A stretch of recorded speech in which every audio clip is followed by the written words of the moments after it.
Allah, we will deliver that egg into the volcano.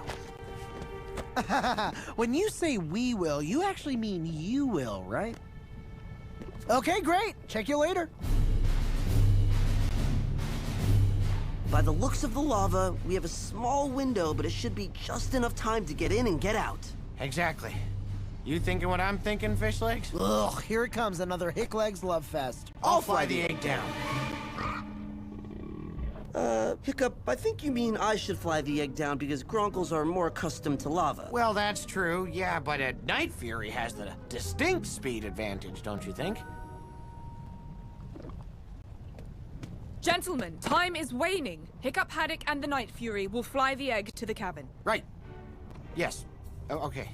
What just happened? I have no idea, but Hicklegs just got very interesting.